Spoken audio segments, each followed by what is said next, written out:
علماء اہل سنت، وعدکار سامعین، وابردہ خواتین، السلام علیکم ورحمۃ اللہ وبرکاتہ۔ کافی دیر سے آپ لوگ جشن غوث الورا میں تشریف فرما ہے۔ میں بھی کافی دیر سے بیٹھا ہوں۔ نقیب باکمال اپنی نقابت سے معطر و معمر کر رہے تھے تو ایک طرف شعراء اپنی مدحیہ کلام سے باغ رسالت میں الہائے عقیدت پیش کر رہے تھے، وہیں پر خطبہ اپنی مبرہن خطابت سے بارگاہ غوثیت میں خراج عقیدت پیش کر رہے تھے۔ بڑی مشکل سے نقیب صاحب کی مہربانی ہوئی کہ 10 منٹ اس میں پھر 2 منٹ کم کر دیں۔ ہاں تو اب 5 منٹ ہی میں آپ سنیں، کیونکہ میرے بعد عالم ذیقار دل ذیشان موجود ہے۔ یہ جشن غوث الورا اولاد غوث کی آمد اور وہ اولاد غوث ابھی بارگاہ غوثیت سے تشریف لا رہے ہیں۔ خدائے قدیر مولانا مرحوم کی روح کو ان کا اجر عظیم عطا فرمائے، جنہوں نے اس بنجر زمین پر ایک دینی ادارہ قائم کر کے اس کی تا قیام قیامت سرپرستی کرنے کے لیے غوث العظم کے نام پر جشن غوث الورا قائم کر کے اپنی تربت پر آج بھی فیضان غوث سے مال مال ہو رہے ہیں۔ میری مراد ذات حضرت علامہ مولانا غلام یاسین مرحوم رحمۃ اللہ علیہ، جن کی بے پایا کوششوں سے، جن کی انتھک محنتوں سے، جن کی بے مثال کاوشوں سے علاقے میں سنیت کی جان آئی۔ یہ احسان فراموشی ہوگی کہ آج جس اسٹیج میں ہم کھڑے ہیں، اس اسٹیج کے بانی کا نام حضرت علامہ مولانا غلام یاسین صاحب ہیں، اور یہ ان کا احسان عظیم ہے کہ آپ اکیلے ہی بیٹھ کر ایک میں پلاؤ پکا کر بیٹھے۔ میں نے کیا کیے گا، کیا غوث العظم کا مہینہ، پروردگار عالم ان کی تربت پر رحمت و نور کی بارش برسائے۔ میں تقریر نہیں کروں گا کیونکہ مجھے کافی لوگ جانتے بھی ہیں، آپ لوگ علماء کافی قریب سے جانتے ہیں۔ میں حیرت میں پڑ گیا نقیب صاحب، میں تعجب میں ہوں۔ ہاں تقریر نہیں کروں گا، وقت ویسٹ نہیں کروں گا۔ مسلک اعلیٰ حضرت، آپ نے اعلیٰ حضرت کو پہچانا بھی ہے ابھی؟ ہاں، بات پہ بات یاد آئی۔ سرکار اعلیٰ حضرت رضی اللہ تعالی عنہ اپنے وقت کے مجدد اعظم، فقیہ اعظم اور کائنات اسلام میں دیوان غوث اعظم۔ ہاں میں پوچھ رہا ہوں، بریلی کے تاجدار، تجھے ہدایت بخشش لکھنی تھی، ایک ایسا گلدستہ علماء کرام کو عطا کیا۔ آج کیا کیے گا، مصیبت ہے۔ اگر علماء کتابوں کا مطالعہ کرے، ہدایت بخشش کو پڑھے، غوث العظم کی شان میں وقت کے مجدد نے جس انداز سے خامہ فراسائی کی ہے، کوئی بھی مقرری، کوئی بھی خطیب، کوئی بھی عالم دین اس کے ایک شعر پر 1 گھنٹہ تقریر کر سکتا ہے۔ مجدد اعظم ارشاد فرماتے ہیں، جہاں فتوے کے انبار ہیں، جہاں علم کا انبار ہے، جہاں تقوی کا انبار ہے، جہاں ہر چیز موجود ہے، مگر میرے رضا نے جب قلم اٹھایا ہدایت بخشش میں تو کچھ اس طرح گنگنایا، ہدایت بخشش کی پہلی نہ پڑھیے گا اور پھر خوش کیجیے گا. حالانکہ اللہ رسول اللہ وہاں کیا جود و کرم ہے، علماء خوب ہوتی ہے. ایک مجدد اپنی عقیدت کو پیش کر کے آنے والی نسلوں کو بتا دیا کہ غوث کو اس طرح مانو جس طرح میں نے مانا.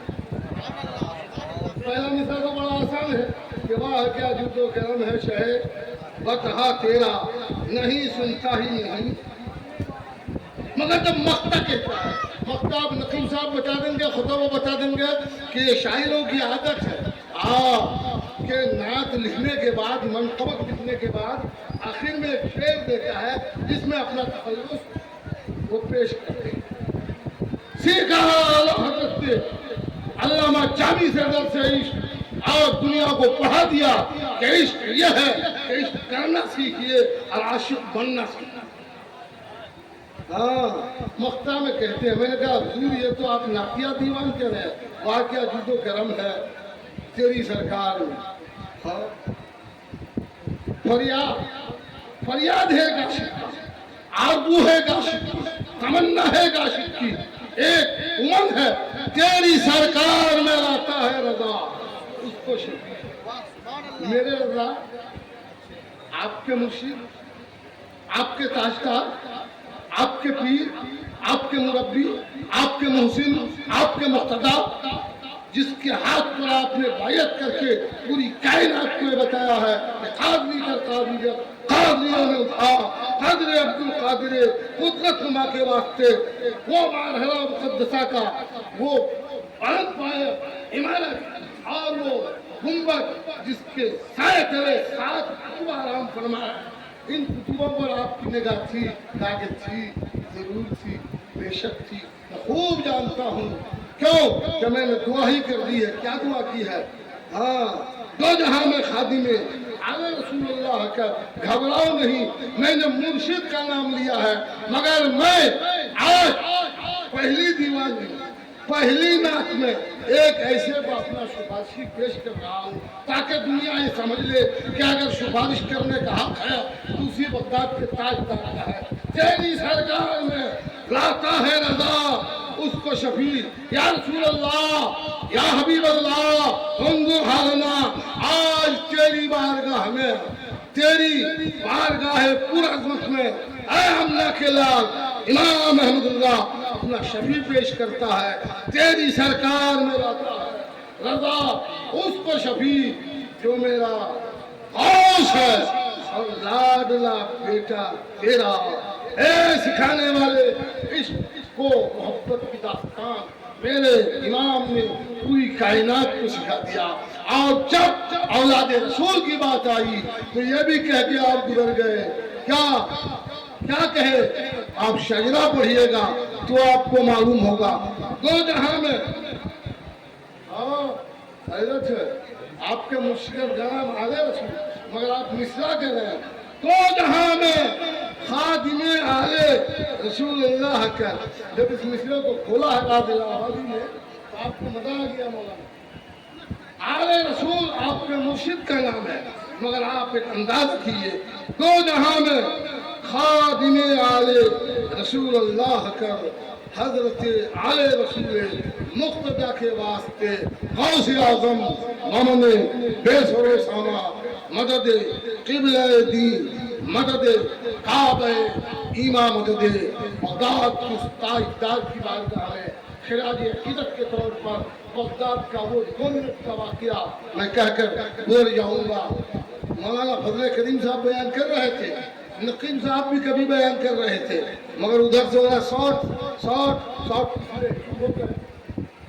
بڑا بھیانک دور. ظلم و بربریت کی داستان اسی بغداد سے شروع ہو کر بغداد ہی میں ہلاک و چنگیز کی داستان وہیں پر شروع ہوئی. دنیا جانتی ہے خلیفہ مستنجد باللہ کے زمانہ میں حضرت غوث پاک کا ظہور ہوا. خلیفہ مستنجد باللہ بارگاہ غوثیت میں تشریف لے گئے، ہاں، اور کہا کہ میں کرامت دیکھنا چاہتا ہوں۔ کون؟ خلیفہ نے کہا میں کرامت دیکھنا چاہتا ہوں۔ غوث پاک نے کہا کیسی کرامت؟ کہا جب موسم نہیں ہے پھل آ جائے، سیب مل جائے۔ آپ نے دستے پاک آستانے سے نکالا، دستے پاک اٹھایا، دو سیب حاضر ہو گیا۔ یہی دیکھیے جو سیب حاضر ہوگا، ایک کو آپ نے ہاتھ میں لیا اور ایک کی طرف اشارہ کیا خلیفہ اٹھاؤ، وہ اٹھایا۔ آپ نے اپنا سیب تراشا، خوشبودار سفید براق کی طرح۔ خلیفے نے اپنے سیب تراشا، بدبو کالا، تب یہ کیا ہو گیا؟ بس دو بات میں جواب غوث اعظم دیتے ہیں، ولایت کا ہاتھ لگا۔ آج امید ہے جشن غوث وار کے سلسلے میں اگر بارگاہ غوثیت سے نگاہ غائب اٹھ گئی اور یہ مجمع مہکتا ہوا، کہا تو بغداد سے ہوا آ رہی ہے، ہوا آ رہی ہے، تو پھر ہوا کو قبول کرنے کے لیے ضرب بھی چاہیے۔ وقت کے غوث اعظم نے مستنجد باللہ خلیفے سے کہا، اے سنو، اس سیب میں ولایت کا ہاتھ لگا، تیرے سیب میں ظلم کا ہاتھ لگا، تیرے سیب میں ظلم کا ہاتھ لگا ہے، میرے سیب میں ولایت کا ہاتھ لگا ہے۔ تو جب ہاتھ کا یہ عالم ہے تو ذات کا عالم کیا ہوگا؟ اسی لیے تو میرے رضا نے کہا تیری سرکار میں لاتا ہے رضا خود کو شفیع، جو میرا غوث ہے اور لاڈلا بیٹا تیرا، والسلام علی من اتبع الہدی۔